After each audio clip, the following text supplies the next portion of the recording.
Magandang araw! Sa video na ito, mabilis nating tatalakayin ang mga bahagi ng multitester at ang kanilang mga gamit. Simulan na natin! Ang multitester na tinatawag ding VOM o mas kilala sa tawag na multimeter ay isang kagamitang ginagamit sa electronics at electrical work para sukatin ang iba't ibang electrical properties. Ang multitester ay isang napakahalagang tool para sa mga technician, electrician at hobbyists sa larangan ng electronics dahil nagbibigay ito ng malawak na impormasyon tungkol sa kalagayan at performance ng mga electrical components at circuit. Scale. Ang scale ay mga numerong nakalagay sa harapan ng multitester. Dito mo mababasa ang halaga ng sinukat na voltage, current, o resistance. Importante ito para makuha ang tamang reading. Pointer. Ang pointer ay ang maliit na karayom na gumagalaw sa ibabaw ng scale kapag sinusukat ang electrical values. Siguraduhin tama ang pagbabasa sa scale na ginagamit mo. Range. Ang range ay ang limitasyon ng measurement. Kailangan mong itakda ang tamang range para hindi masira ang multitester. Halimbawa, pipili ka ng tamang range para sa AC o DC voltage. Range selector knob. Ito ang iniikot upang pumili ng tamang range. Halimbawa, kung magsusukat ka ng voltage, dapat mong itakda ang selector knob sa tamang range ng voltage. Zero ohm adjuster knob. Ginagamit ito upang itama ang posisyon ng pointer sa zero bago magsukat ng resistance. Importanteng i-calibrate muna ito bago gamitin ang tester para sa tamang sukat. Test probes. Ang test probes ay dalawang wire na may metal tips, karaniwang pula at itim, na ginagamit para sukatin ang device o circuit.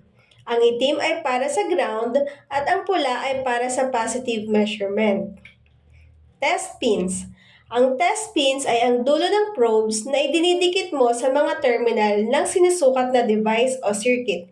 Dito mo kukunin ang electrical readings. Adjuster knob.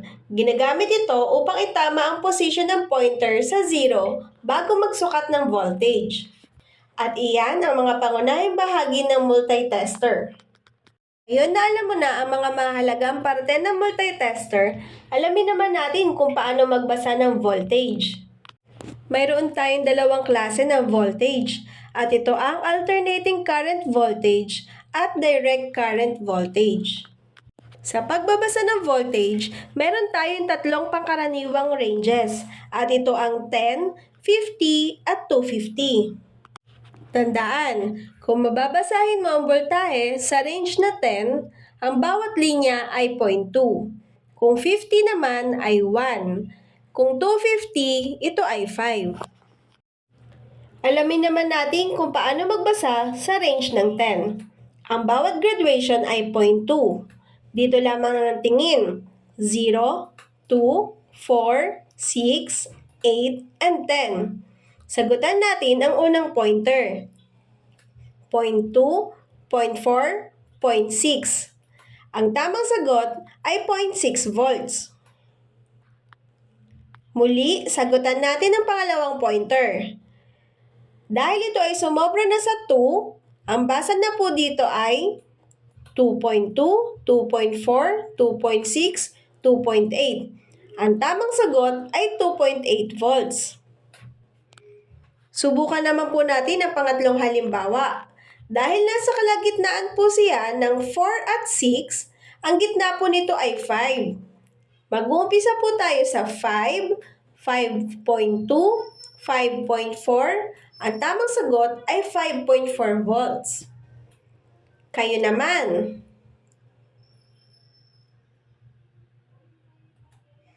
Tama, ang sagot ay 7.6. Isa pa nga. Tama, ang sagot ay 8.4 volts. Dumako naman tayo sa range ng 50. Ang bawat graduation ay 1. O, dito naman po ang tingin ha. 0, 10, 20, 30, 40, 50. Sagutan natin ang unang pointer. 1, 2, 3, 4, 5, 6. Ang tamang sagot ay 6 volts. Sagutan naman natin ang pangalawang pointer. Mag-uumpisa po tayo sa 10.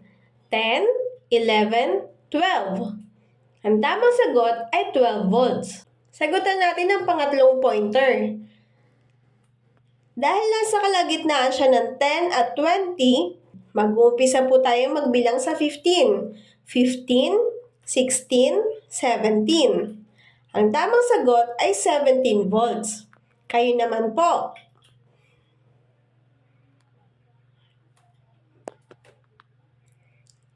Tama, 37 volts. Isa pa nga po.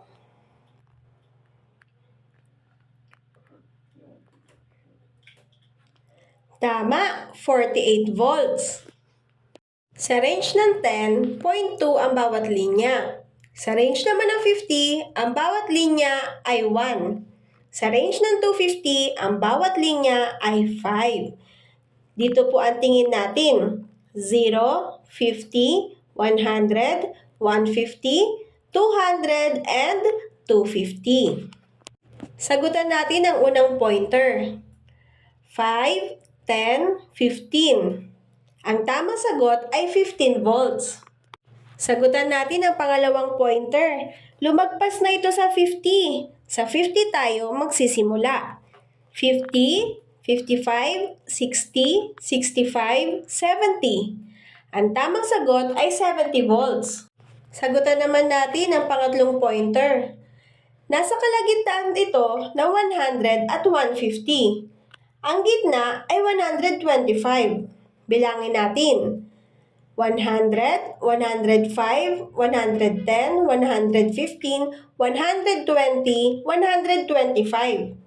Ang tamang sagot ay 125 volts. O, kayo naman po.